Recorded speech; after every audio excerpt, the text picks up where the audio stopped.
Krishna everyone. তো কেমন আছো তোমরা? আশা করি অনেক ভালো আছো আর আমিও ভালো আছি। আর সবাইকে শুভ জন্মাষ্টমী। জানি জন্মাষ্টমীর ব্লগ দিতে অনেক দেরি হয়ে গেছে। আমার গোপু সোনার জন্মদিন বলে কথা, আর আমি একটু ব্যস্ত ছিলাম। আর এই এত ব্যস্ততার মধ্যেই এডিট করে ভয়েস ওভার দিয়ে ব্লগ ছাড়াটা একটু ডিফিকাল্ট ছিল। আর জন্মাষ্টমীর আগের দিন থেকে দধিকাতার দিন পর্যন্ত গোপালের জন্য অনেক কিছু করতে হয়েছে, আর সেই ব্লগ খুব তাড়াতাড়ি আসবে। আর বেশি কথা না বাড়িয়ে মূল কথায় আসি।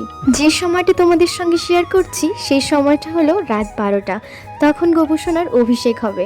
আর এই যে 3টে গোপাল দেখছো তোমরা, আরও একটা আছে ছোট, একদম মাঝের গোপালটাকে তোমরা সবাই চেনো, ওটা আমার গোপুসোনা।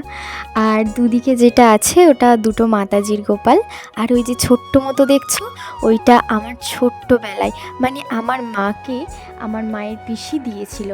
আর তোমরা আমাকে কেউ ভুল বুঝো না, ওই গোপাল না বুঝতে পারে না, ও একদম ছোট তো, তাই জন্য হাত লেগে লেগে বারে বারে পড়ে যাচ্ছে। তোমরা আমাকে ক্ষমা করে দিও। আর এর আগেও আমি তোমাদের সঙ্গে গোপালের অভিষেক শেয়ার করেছি, কিন্তু আজ আমার কাছে 4টে গোপাল ছিল। আর আমি ভাবতে পারিনি যে জন্মাষ্টমীর দিনে আমি 4টে গোপাল সেবা করতে পারবো আর এইভাবে অভিষেক করাতে পারবো।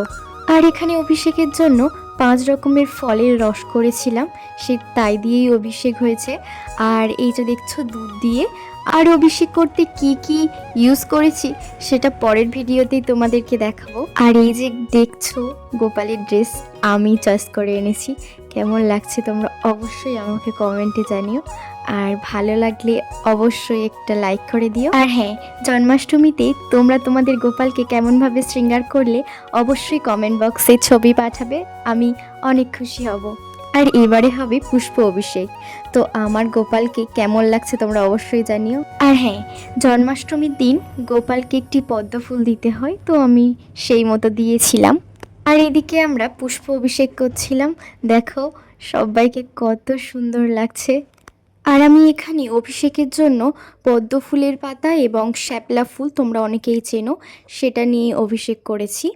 আর ভগবানের জন্য নিজের সাধ্যমতো এইটুকুই করতে পেরেছি। আর আমার এই ছোট্ট মন্দিরকে তোমাদের কেমন লাগছে অবশ্যই কমেন্টে জানিও। হরে কৃষ্ণা, টাটা।